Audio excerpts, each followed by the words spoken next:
నేను మొత్తానికి నిన్న మేము గెలవాల్సిన మ్యాచ్‌లో మీరు గెలిచారు. ముంబై ఇండియన్స్ మొత్తానికి ముచ్చటగా మూడో విక్టరీ. ఏమంటున్నాడు మీ హార్దిక్ పాండ్యా? ఏమంటాడు, గుజరాత్ని గెలిపించినట్టే ఇప్పుడు ముంబైని కూడా హ్మ్. ఛాంపియన్గా నిలబెడతాడట. హ్మ్. అందుకే ఇప్పుడే స్టార్ట్ చేసిండు బండి పికప్ అందుకున్నాను. మీరు అలా అనుకుంటున్నారు. బట్ హార్దిక్ పాండ్యా గురించి చాలామంది చాలా రకాలుగా అనుకుంటున్నారు. మిగతా వాళ్ళు ఏమనుకుంటున్నారో చూద్దాం. దానికన్నా ముందు hi hello viewers, welcome to NTV sports. Kolleru developers presents IPL 2024 fun review powered by my doctor pain relief products and gift partner big C.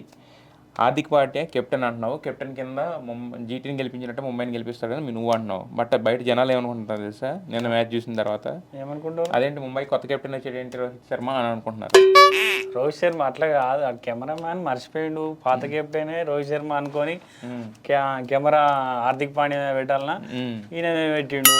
అందుకే అందరూ హార్దిక్ పాండ్యాకు నుంచి కెప్టెన్సీ పోయింది, రోహిత్ శర్మకి ఇచ్చిరని. నీకు దీన్ని బట్టి ఏమర్థమైంది అంటే కెమెరామెన్ కెప్టెన్ ఎవడో కూడా తెలియకుండా పాత కెప్టెన్ మీద పెట్టాడంటే కొత్త కెప్టెన్ ఏం చేయట్లేదని అర్థం. అక్కడ ఏం చేసినా చేయకపోయినా మావాడు నిన్న ముంబై ఇండియన్స్ గెలిచింది, అదొక్కటి చాలు మాకు. ముంబై ఇండియన్స్ గెలవడం ఏంటి 7 మ్యాచ్లు ఆడితే 3 మ్యాచ్లు గెలిచి మేము ముంబై ఇండియన్స్ గెలిచిందని సంకలు గుద్దుకుంటున్నారంటే అసలు ఏమనాలి? పైగా మీరు ఉన్న వాళ్ళందరూ కూడా కోట్లు పెట్టుకుంటారు, జట్టుకు అంత ప్రమోషన్ ఇస్తారు. నిన్న మీ వాడు నవ్వు చూస్తే ఒక సైకాలజీ గుర్తొచ్చింది నాకు. హార్దిక్ పాండ్యా నవ్వు చూస్తే మావాడి స్ట్రాటజీ అది, అట్లా నవ్వి శత్రువులను పడేస్తాం కాదు. అడిగి ఏమనిపించిందంటే మ్యాచ్ గెలిచిన తర్వాత హార్దిక్ పాండ్యా నవ్వు చూస్తే నేను వదిలేసి వచ్చిన జీటీ మాకన్నా నిర్మాలు ఉంది, నెట్ రన్ రేట్లు అని సంగలు కుదుకున్నట్టుంది. అంతేగాని ఈ మ్యాచ్ గెలిచిన ఆనందం కనపడలేదు. వాళ్ళకన్నా ముందున్న ఆనందం మాత్రం కనపడింది మీ వాళ్ళు. ఏదైతే 100 కోట్లు తీసుకున్నాడు కదా, దానికి న్యాయం చేస్తుండే కదా. అవును, నేను ఇంతకీ హార్దిక్ పాండ్యాని చూస్తే నీకు ఎవరు గుర్తొచ్చారు? హార్దిక్ పాండ్యా చూస్తే హార్దిక్ పాండ్యా గుర్తొస్తాడు. కానీ మా అందరికి ఎవరు గుర్తొచ్చారు తెలుసా? గచ్చిబౌలి దివాకర్ అని ఒకడు ఉంటాడు.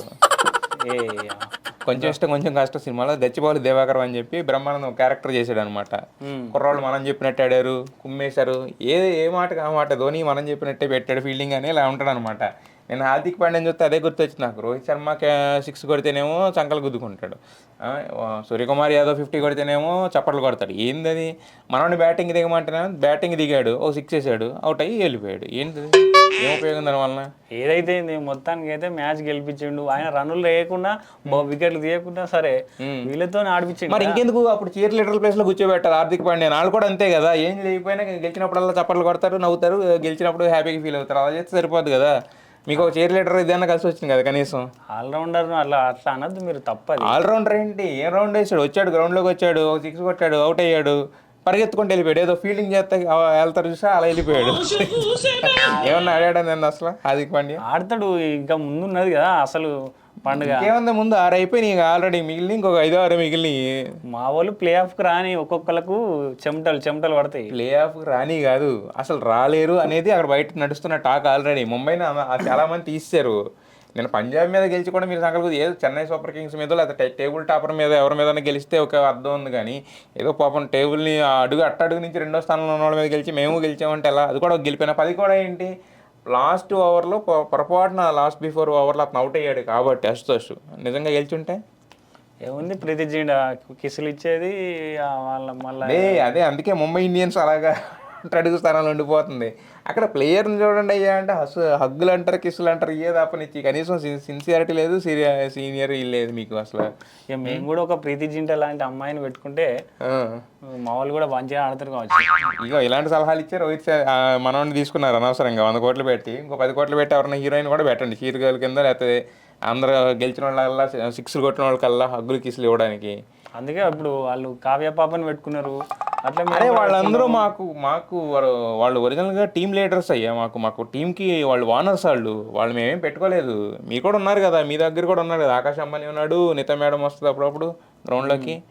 సో వాళ్ళు ఇచ్చే ఇది వాళ్ళు ఇస్తూ ఉంటారు బూస్ట్ అనేది. ఓవరాల్గా ఆడితే గెలిస్తే ఓకే, కానీ అంతేగాని ఒక 10 కోట్లు పెట్టి హీరోయిన్ పెట్టుకుంటాం, లేకపోతే వీళ్ళని పెట్టుకుంటాం, వాళ్ళని పెట్టుకుంటాం, గెలుస్తూ ఉంటాం అనేది కరెక్ట్ కాదు. ముందు ఆడితే గెలుస్తారు. నిన్న మా సూర్యకుమార్ అనుకుంటే మీ టీంలో కూడా ఒకడు ఉన్నాడు మొత్తం సూర్యకుమార్. మామూలుగా ఉందా? సూర్యకుమార్ యాదవ్ మామూలు 7 6లు, ఇంకొక ఓవర్ ఉంటే నిన్న హార్దిక్ పాండ్యా మొహంలో ఆనవు కూడా అసలు కనిపించకుండా పోయేది. బ్యాట్లో స్ప్రింగ్లు పెట్టుకున్నట్టున్నాడు మొత్తం. ఇట్లా అంటేనే అవతల పడతాను. అది బుమ్రా బౌలింగ్ లో కూడా 6 కొట్టుడు ఏంది, అది ఘోరం. అదే అందుకే ముంబై ఇండియన్స్ టేబుల్ నుంచి లాస్ట్ లిస్ట్ స్థానంలో ఎందుకున్నారంటే 2వ స్థానంలో అందుకే ఉన్నారనమాట. యాక్చువల్గా మొన్నదాకా ఉండేవాళ్ళు, ఇప్పుడు కొంచెం పైకి ఎగబాకారు, కానీ మళ్ళీ మీరు వెనక్కి వెళ్ళిపోవడం అనేది కామను. సో దాంట్లో తొందరపడాల్సిన అవసరం అయితే ఏం లేదు. సో ఈ మ్యాచ్ అయితే గెలిచింది పొరపాటున. చూద్దాం నెక్స్ట్ మ్యాచ్ కూడా గెలిస్తే అప్పుడు మీరు మాట్లాడినా మేము వింటాం. ఇదేదో పొరపాటున అలా అలా పోయింది. ఇంకా అన్ని మ్యాచ్లు గెలుస్తాం, మళ్ళీ ప్లే ఆఫ్ పోయి కప్పు కూడా కొడతాం హార్దిక్ పాండ్యా కెప్టెన్సీలో. ఇది ఫైనల్గా ఏంటంటే హార్దిక్ పాండ్యా మీద డిపెండ్ అయిపోయిన ముంబై అనమాట. చూద్దాం ఎంతవరకు గెలుస్తుందో, వీళ్ళు చెప్పినట్టు ఎంతవరకు కప్పు కొడతారో చూద్దాం. నెక్స్ట్ మ్యాచ్లో ఉన్నాయి కదా, సో ఈ మ్యాచ్లో అయితే గెలిచింది, కొంచెం టేబుల్లో పైకి వచ్చింది. మరి ముంబై ఇక్కడ తాగుతుందా, ఇంకా పైకి వెళ్తుందా ఏంటని చూద్దాం.